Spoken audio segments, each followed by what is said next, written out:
Pagi merupakan awal dari sebuah hari. Waktu di mana seluruh manusia mempersiapkan diri untuk memulai aktivitas sehari-hari. Memulai sarapan,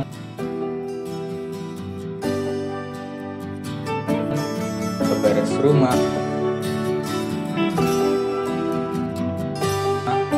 hingga berangkat bekerja ataupun menuntut ilmu.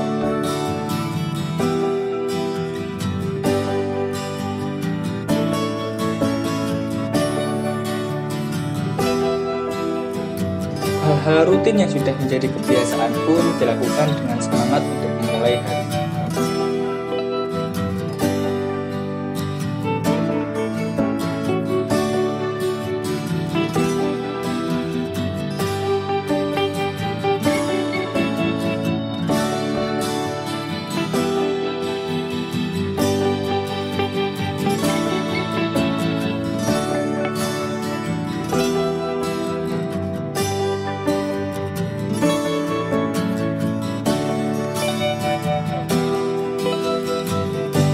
Namun, perkembangan terkini dari jumlah COVID-19 di seluruh dunia hingga pukul 4 pagi. Dan saat ini melalui sambungan telepon kita sudah terhubung dengan warga negara Indonesia di Kota Wuhan, Tiongkok. Ada Humaydi Zahid. Selamat siang waktu Jakarta, waktu Indonesia, Humaydi.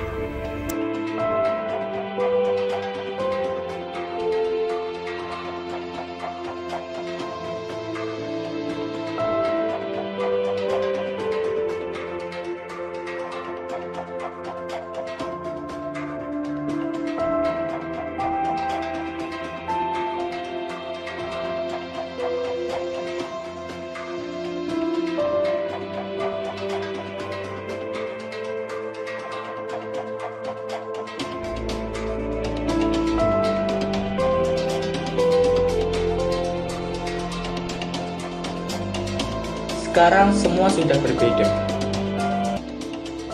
Awal Maret 2020, sebuah bencana telah mengguncang tanah air kita, Indonesia.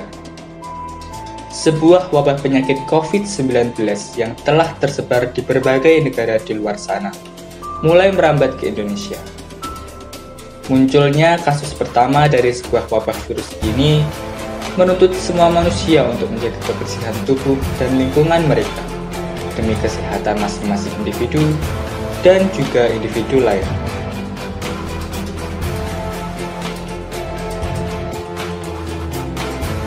Teringat sebuah kisah klasik masa lalu, ketika kita masih berada di taman kanak-kanak, berbaris rapi mematuhi arahan guru, melangkah perlahan menuju sebuah aliran air untuk membersihkan tangan sebelum mulai kegiatan pembelajaran. Bagi kita dahulu sangatlah seru, namun kebiasaan tersebut kini mulai memudar, bahkan mungkin sudah menghilang. Sedangkan untuk saat ini kita sangat membutuhkan kebiasaan itu untuk kembali dilakukan.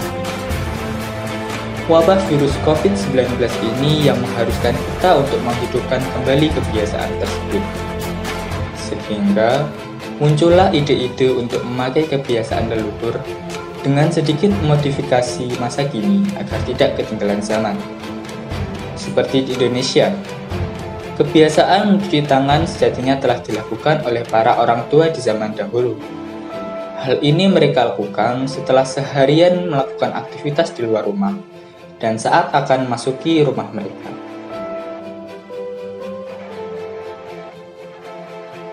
Banyaknya jenis budaya Indonesia yang berbeda-beda menciptakan kebiasaan yang berbeda-beda pula. Namun, terlepas dari perbedaan itu, mereka tetap memiliki inti dan tujuan yang sama. Seperti halnya kebudayaan yang berasal dari Jawa ini. Jauh sebelum adanya wabah virus ini, dan jauh sebelum adanya himbauan pemerintah, orang-orang Jawa telah memiliki budaya kearifan lokal yang sering disebut dengan padasan.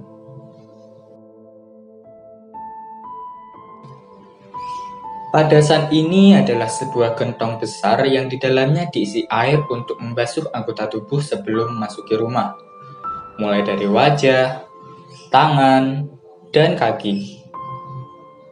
Kakekku pernah berkata, pada zaman dahulu, benda tersebut biasanya diletakkan di depan rumah setiap warga. Tak hanya digunakan untuk mencuci semata, padasan yang menjadi tempat air itu juga digunakan untuk bersuci atau wudhu bagi mereka yang beragama Islam.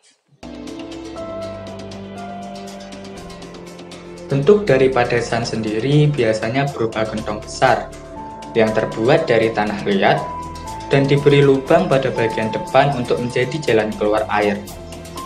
Dan terkadang, pemiliknya juga melengkapi benda tersebut dengan sebuah benda yang disebut siwur. Nah, siwur ini adalah sebuah gayung dari batok kelapa. Siwur ini terdapat jika ingin menggunakannya dengan cara disiram.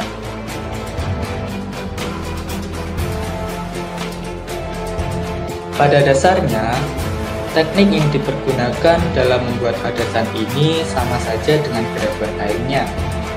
Meski begitu, mengingat bentuk padasan yang khas, maka tidak semua teknik bisa digunakan. Secara umum, teknik umum dipergunakan dalam pembuatan padasan adalah teknik putar. Pembuatan padasan dengan teknik putar dilakukan dengan menaruh tanah liat pada meja putar tepat di bagian tengahnya. Lalu, dalam keadaan berputar, tanah liat dibentuk menggunakan tangan sesuai dengan yang diinginkan. Setelah didapatkan bentuk tersebut, padasan kemudian dibakar supaya lebih keras dan kuat. Letak padasan sendiri persis di depan rumah pemilik yang bersinggungan langsung dengan jalan umum. Kata kakek, penempatan padasan ini ternyata mempunyai makna tersendiri loh. Tidak sembarangan.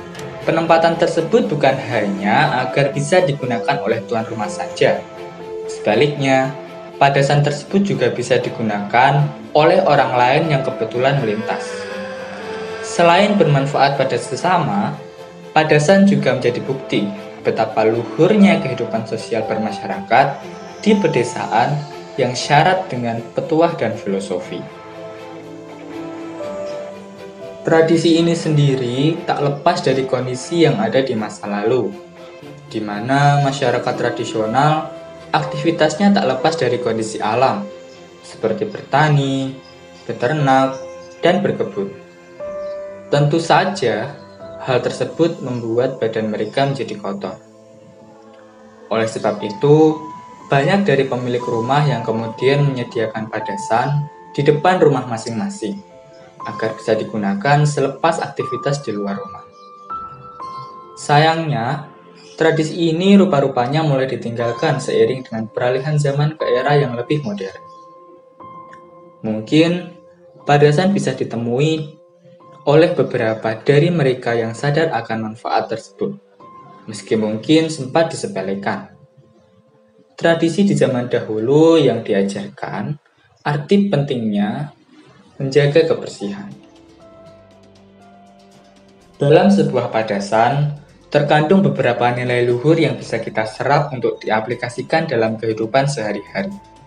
Yang pertama, letak gentong yang berada di luar rumah mengajarkan kita pada dua hal, yakni membiasakan diri untuk bersuci sebelum masuk ke dalam rumah, serta menjadi sarana untuk berbagi kepada orang lain yang juga membutuhkan hal serupa. Sementara bagi orang lain yang memanfaatkan padasan tersebut, mereka diajarkan untuk menahan hawa nafsunya dengan menggunakan air sebijak mungkin, mengarahkan mereka kepada sikap sadar dan mawas diri, bahwa ada banyak orang lain seperti dirinya yang mungkin akan menggunakan air di dalam padasan tersebut. Begitulah filosofi yang kemudian membentuk sebuah keluhuran budi yang syarat akan nilai-nilai kebajikan pada sesama. Semoga kita semua senantiasa diberikan kebaikan hati dan selalu mawas diri dalam menjaga kebersihan diri, agar selalu mendapatkan kebajikan hati. Sampai jumpa, dan ingat, orang Jawa bilang, resikan, nggawa kebajikan.